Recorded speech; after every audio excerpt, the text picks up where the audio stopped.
समाधि के सोपान अध्याय 26। गुरुदेव की वाणी ने कहा, वत्स, तुम यह जानने के लिए बाध्य किए जाओगे कि संसार में कुछ ऐसी कठिनाइयां हैं जिनका सामना तुम्हें अवश्य करना पड़ेगा तथा जो तुम्हारे पूर्व कर्मों के कारण अजय प्रतीत होंगी। उनके कारण झुंझलाहट में अधीर ना हो। ये जान लो कि जहाँ चिंता और अपेक्षाएं हैं वहाँ अंध आसक्ति भी है।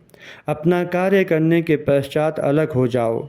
कार्य के अपने कर्म विधान के अनुसार उसे समय के प्रभाव में बहने दो, जैसा कि वह बहेगा ही।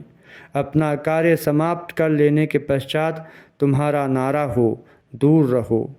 अपनी संपूर्ण शक्ति से कर्म करो तथा उसके पश्चात अपनी संपूर्ण शक्ति से समर्पित हो जाओ। किसी भी घटना में हतोत्साहित ना हो, क्योंकि कर्म फल शुभ अशुभ जो भी हो सभी गौण हैं। उन्हें त्याग दो, उन्हें त्याग दो। तब यह अच्छी तरह स्मरण रखो कि कर्म करने में कर्म की दक्षता उद्देश्य नहीं है। उद्देश्य है कर्म के द्वारा व्यक्तित्व की परिपूर्णता। अपने ही कर्मों को तुम वश में नहीं कर सकते। दूसरे के कर्मों पर तुम्हारा कोई अधिकार नहीं है। उसका कर्म एक प्रकार का है, तुम्हारा कर्म दूसरे प्रकार का। आलोचना न करो, आशा न रखो, भयभीत ना हो। सभी कुछ ठीक हो जाएगा। अनुभव आता जाता है, व्यग्र ना हो।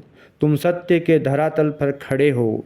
अनुभव को तुम्हें मुक्त होना सिखाने दो। चाहे जो हो जाए या अधिक बंधन ना बांधो। और क्या तुम इतने मूर्ख हो कि एक ही प्रकार के कर्म में बंध जाओ?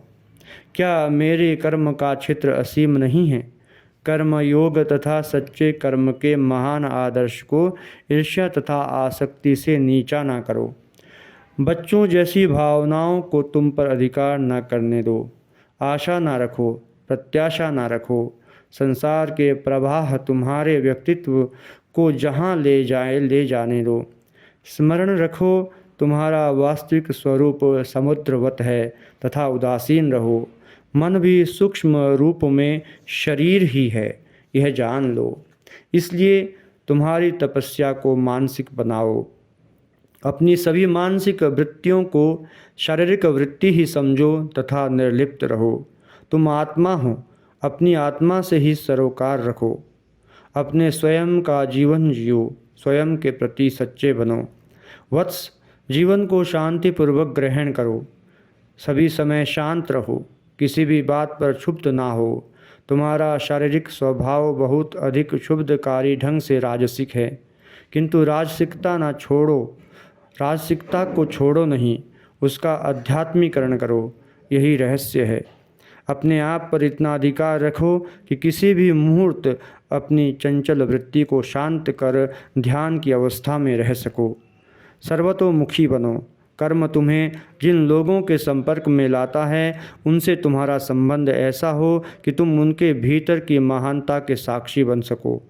और यदि दोष देखना ही है तो पहले अपने दोषों को देखो ना, कि तुम्हारे भाई के दोषों को। तात्कालिक क्षणों के अनुभवों से विह्वल ना हो जाओ।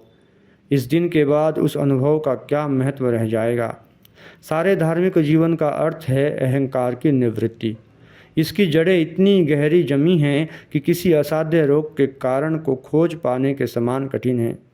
यह हजारों प्रकार के छद्मों में अपने को छिपाता है, किंतु सभी छद्मों में सबसे अधिक धोखेबाज तथा दुष्ट छद्म आध्यात्मिक छद्म हैं। असावधानी पूर्वक यह विश्वास करते हुए कि तुम आध्यात्मिक उद्देश्य के लिए कर्म कर रहे हो, किंतु तुम यह पाओगे कि इसके मूल में संभवतः कोई स्वार्थ तुम्हें प्रभावित कर रहा है। अतएव तीक्ष्ण दृष्टि रखो। केवल व्यक्तित्व को जीतकर या उसके पूर्ण विसर्जन द्वारा उच्च अमूर्त को समझा और अनुभव किया जा सकता है। स्वयं के प्रति मर जाना, जिससे कि सच्चा आध्यात्मिक जीवन जी सके, यही आध्यात्मिक जीवन का लक्ष्य है। कच्छ प्रकाश, दलदल में दिखने वाला अस्थायी प्रकाश से संतुष्ट रहने वाले बहुत से लोग असल सूर्य को नहीं देख पाते। जब स्वार्थपूर्ण व्यक्तित्व का पूर्ण निराकरण होता है तभी वास्तविक अमरत्व प्राप्त किया जा सकता है। इसे स्मरण रखो। निराकार में मन को स्थिर करो। आत्म विजयी व्यक्तित्व में ही परमात्मा की ज्योति प्रकाशित होती है। जब वह ज्योति पूर्णतः प्रकाशित होती है तभी निर्वाण की अभिव्यक्ति होती है।